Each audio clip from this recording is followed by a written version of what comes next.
सोनम एक लड़के से बहुत प्यार करती थी जिसका नाम रोहित था। दोनों ही एक दूसरे से बहुत प्यार करते थे। एक दिन उनकी आपस में लड़ाई हो गई और गुस्सा होकर सोनम ने रोहित के साथ ब्रेकअप करने का फैसला कर लिया।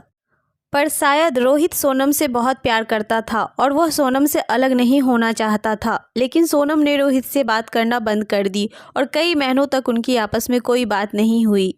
काफ़ी महीनों के बाद एक दिन रोहित और सोनम दोबारा मिले। रोहित अभी भी सोनम से बहुत प्यार करता था और शायद सोनम के दिल में भी रोहित के लिए प्यार था। इसलिए जिस दिन दोनों मिले उन दोनों ने बैठकर काफ़ी बातें की। शायद दोनों ही एक दूसरे को काफ़ी मिस करते थे, पर सोनम ने रोहित से अपनी प्यार की फीलिंग्स के बारे में कुछ भी नहीं कहा और वहां से चली गई।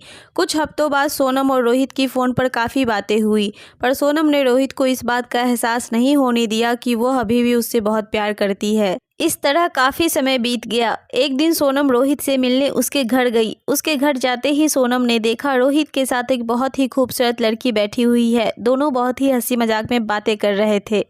तभी सोनम ने अचानक बिना सोचे समझे रोहित का हाथ पकड़कर उसे खड़ा किया और उसके गले लगाकर जोर से कहने लगी, तुम मेरे सिवा किसी और से कैसे प्यार कर सकते हो? मैं तुमसे बहुत प्यार करती हूँ। बस मैं तुमसे कह नहीं पा रही थी कि मैं अभी भी तुमसे प्यार करती हूँ, क्योंकि मैंने ही तुमसे ब्रेकअप किया था ना, इसलिए। मगर अब मैं तुम्हारे बिना नहीं रह सकती। I love you Rohit.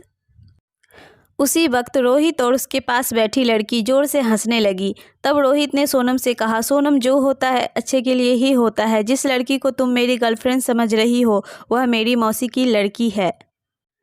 यह कल रात को ही गांव से यहाँ आई है, लेकिन इसकी वजह से आज मेरा प्यार मुझे वापस मिल गया। और सोनम, तुमने तो मुझसे ब्रेकअप कर लिया था, लेकिन मैंने कभी भी तुम्हारे प्यार को नहीं भुलाया और मैं भगवान का शुक्रिया अदा करता हूँ कि मुझे मेरा प्यार फिर से मिल गया और तुम मेरे पास लौट आई। उसी वक्त सोनम रोहित से माफ़ी मांगती है और उससे यह वादा करती है, हम दोनों के बीच चाहे कितनी भी लड़ाई हो मगर मैं तुम्हें छोड़ने की बात कभी नहीं करूँगी। क्योंकि दो प्यार करने वालों के बीच में सच्चा प्यार होता है तो छोटी मोटी लड़ाइयाँ भी हो सकती है। रोहित, मुझे माफ़ कर दो प्लीज़, आगे से ऐसा कभी नहीं होगा। अब मुझे मेरी गलती का एहसास हो गया है। तब रोहित कहता है, तुम्हें माफ़ी मांगने की कोई ज़रूरत नहीं है सोनम, क्योंकि प्यार में नो सॉरी नो थैंक्स।